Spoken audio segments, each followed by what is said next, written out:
নমস্কার বন্ধুরা, আমি ডোনা ইগালিস লাইফ কিচেন চ্যানেল নিয়ে তোমাদের সামনে এসেছি। আজকে আমি তোমাদের জন্য সম্পূর্ণ নিরামিষ নবরত্ন কারি রেসিপিটা কিন্তু নিয়ে এসেছি। এই রেসিপিটা কিন্তু খেতে দুর্দান্ত হয়। পোলাও, ফ্রাইড রাইস, লুচি, পরোটা সমস্ত কিছুর সঙ্গে কিন্তু ভালোই লাগে। আর এটা যেহেতু সম্পূর্ণ নিরামিষ, তাই যারা পেঁয়াজ রসুন খায় না তাদের জন্য কিন্তু একেবারেই অ্যাপ্রোপ্রিয়েট। চলো তাহলে রান্নাঘরে গিয়ে ঝটপট শুরু করে দিই নবরত্ন কোরমা কারি। 10-12টা কাজু নিয়েছি, সাথে নিচ্ছি 2 টেবিল স্পুনের মতো চারমগজ, আর নেব 3 টেবিল স্পুনের মতো পোস্ত। এখন এই সমস্ত কিছুকে কিন্তু আমরা মিক্সির মধ্যে দিয়ে একটা পেস্ট তৈরি করব। আর পেস্ট তৈরি করার সময় কিন্তু জল ব্যবহার করব না, এর মধ্যে আমি দই দিচ্ছি। দইটা দিয়েই কিন্তু পেস্টটা তৈরি হবে। চলো পেস্টটাকে রেডি করে নিয়ে আসি। দেখো আমার কিন্তু পেস্টটা তৈরি করা হয়ে গেছে। এখন রান্নাটা আমরা শুরু করে দিই। বড় একটা গামলার মধ্যে জল দিয়ে দিয়েছি। জলের মধ্যে এবার 1 টিস্পুনের মতো নুন আর 1 টিস্পুনের মতো চিনি দিয়ে দিচ্ছি। জলটা ভালো মতো গরম হলে এর মধ্যে আমি কেটে রাখা গাজর আর আলুগুলো দিয়ে দিচ্ছি। গাজর আর আলু যেহেতু কুক হতে একটু টাইম লাগে, সেই জন্য কিন্তু সবার প্রথমে আমি এই দুটো জিনিস দিলাম। এবার একে একে কেটে রাখা ব্রোকলি আর ফুলকপি রেখেছিলাম, সেটাও কিন্তু দিয়ে দিলাম। নুন দেওয়ার কারণ হচ্ছে সবজিগুলোর মধ্যে যাতে নুন ঢুকে যায়, আর চিনি দেওয়ার কারণ হচ্ছে চিনি দিলে পারে কিন্তু কালারগুলো একদম ঠিকঠাক থাকবে সবজি। এখন আমি কেটে রাখা বরবটিগুলোও দিয়ে দিচ্ছি।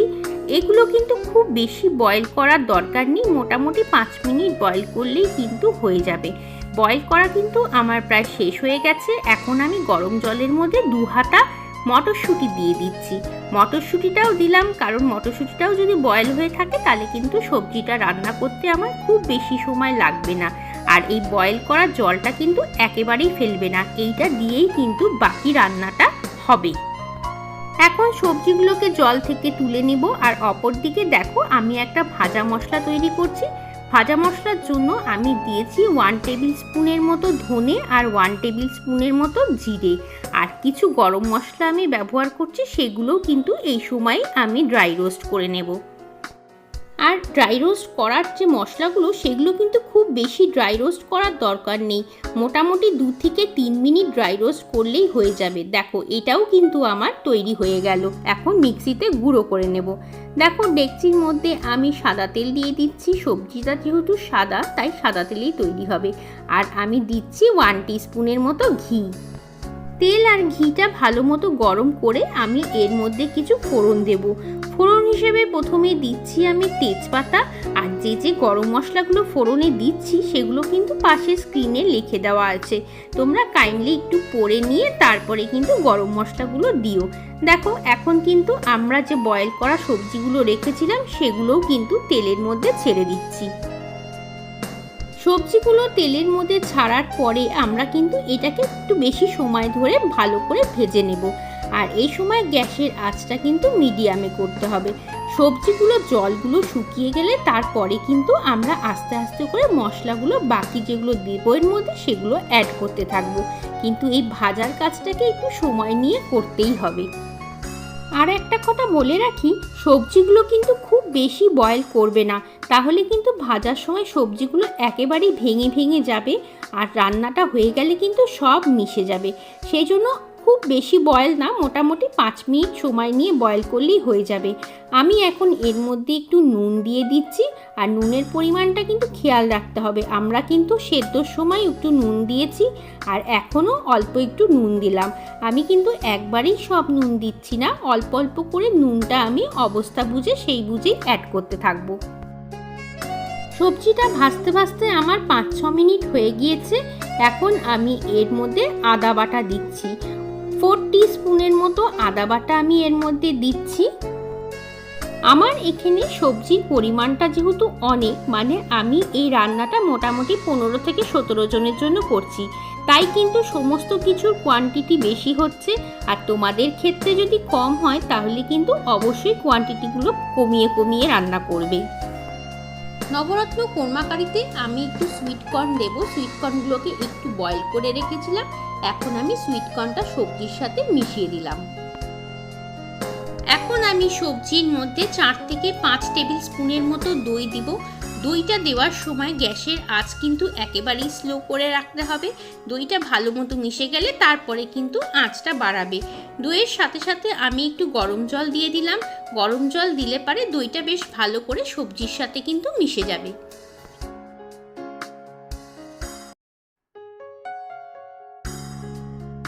দই ভালো মতো মিশে গিয়েছে। এখন আমি কাজু, পোস্ত আর চারমগজের যে পেস্টটা ছিল সেই পেস্টটাকে দিয়ে দিলাম।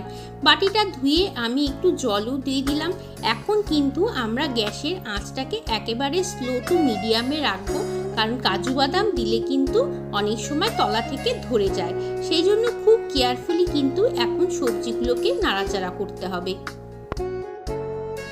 আর নবরত্ন কোরমা কারিটা যেহেতু হোয়াইট গ্রেভি হয়, সেই জন্য এর মধ্যে কিন্তু কাশ্মীরি লঙ্কা বা হলুদ কোনোটাই আমি ব্যবহার করছি না। এই গ্রেভিটা কিন্তু হোয়াইট কালারেরই হবে। দেখো আমি এখন একটু গরম জল দিয়ে দিলাম, কারণ বেশ সুন্দর কষা কষা কিন্তু হয়ে এসছে, তলা থেকে লেগেও যাচ্ছে। সেই জন্য অল্প অল্প করে গরম জল দিয়ে কিন্তু কষাতে হবে সবজিটাকে। এখন আমি এর মধ্যে ড্রাই রোস্ট করা যে মশলাটা রয়েছে সেইটা কিন্তু অ্যাড করছি। তার মধ্যেই কিন্তু ধনে জিরে আছে, সেই জন্য আমি আলাদা করে জিরে বা ধনে কিন্তু কোনোটাই অ্যাড করছি না। আমি ওই ভাজা মশলাটাকেই এখানে 4 থেকে 5 চামচের মতো দিয়ে দেব। নবরত্ন কোরমা কারি যেহেতু একটু মিষ্টি মিষ্টি হয়, তাই আমি এর মধ্যে 4 থেকে 5 চামচের মতো চিনি দেব। চিনি কিন্তু আমি ভাগে ভাগে ব্যবহার করেছি, একবারে কিন্তু দিইনি। এখন আমি 2 চামচই চিনি অ্যাড করলাম, পরে যদি লাগে তখন কিন্তু আমি আবার অ্যাড করব। তোমরা দেখতেই পাচ্ছ কোরমাটা কিন্তু বেশ সুন্দর কষা কষা হয়ে গিয়েছে, আর একটুও জল কিন্তু তলাতে নেই। এখন আমরা ঝোলের জন্য এর মধ্যে কিন্তু গরম জল দিলাম। যে সবজি সেদ্ধ করে রাখা জলটা ছিল সেটাই কিন্তু আমি ঝোল হিসেবে ব্যবহার করছি। আরেকটু ঝোল এর মধ্যে লাগবে, সেই জন্য আরেকটু জল কিন্তু আমি এর মধ্যে দিয়ে দিলাম। যেহেতু এটা অনেকজনের জন্য, তাই ঝোলটা কিন্তু একটু দিতেই হবে।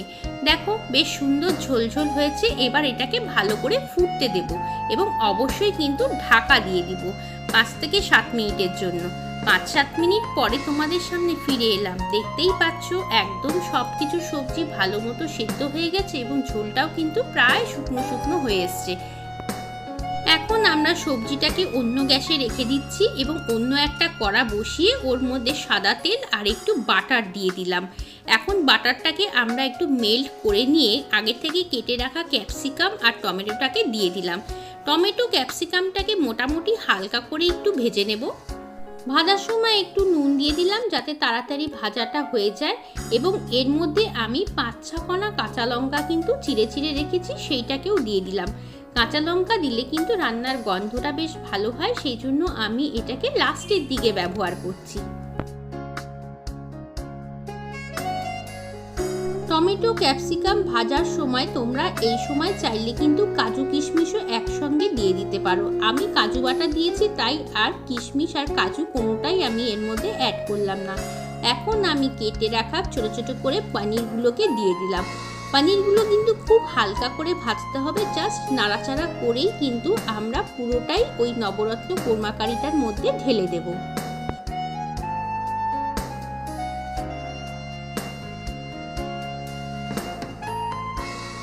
এর থেকে বেশি কিন্তু টমেটো ক্যাপসিকাম পনির কোনোটাই আমরা ভাজবো না। এখন এটাকে চলো আমরা গামলাটার মধ্যে ঢেলে দিই।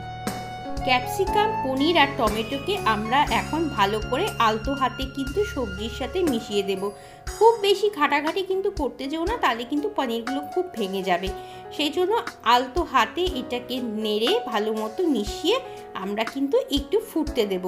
এখন আর বেশি সময় ধরে ফোটানোর দরকার নেই, কারণ এটা কিন্তু অলরেডি কুকড। মোটামুটি রান্নাটা কিন্তু হয়েই গেল। এখন আমরা এর মধ্যে দুধ আর ক্রিমকে ভালো মতো একসাথে মিশিয়ে রেখেছি, সেই ক্রিম আর দুধের মিক্সচারটা কিন্তু দিয়ে দিলাম। এখন আমি এর মধ্যে আর গরম মশলা অ্যাড করছি না। গরম মশলা কিন্তু প্রথমেও ফোড়নে দিয়েছি, আর যে রোস্টেড মশলাটা বানিয়েছি ওর মধ্যে কিন্তু সব রকমের গরম মশলা আছে, আমি আর দিলাম না। ওপর দিয়ে শুধু রোস্টেড কসুরি মেথি একটু দিয়ে দিলাম। আর এই নবরত্ন কোরমা কারিতে কিন্তু অবশ্যই কসুরি মেথি দেবে, তাতে দেখবে টেস্টটা কিন্তু অনেক বেড়ে যায়। আর এর মধ্যে কিন্তু আমি ঘি বা বাটার আর পরে কিছুই অ্যাড করলাম না। চলো এখন এটাকে আমরা পরিবেশন করে দিই। এই দেখো তৈরি হয়ে গেছে শাহী নবরত্ন কোরমা কারি। এটা কিন্তু খেতে দুর্দান্ত হয়, পোলাও, ফ্রাইড রাইস, লুচি, পরোটা সমস্ত কিছুর সাথে কিন্তু ভালো লাগে। আর যেহেতু সম্পূর্ণ নিরামিষ, তাই যে কোনো পুজোর দিনে কিন্তু তোমরা এটা বানিয়েই নিতে পারো। আমার রেসিপি যদি ভালো লাগে লাইক, কমেন্ট, শেয়ার করো। নতুন বন্ধু হলে চ্যানেলটাকে সাবস্ক্রাইব করো। চলো আজকের মতো আসি, সবাই ভালো থেকো এবং সবাইকে টাটা।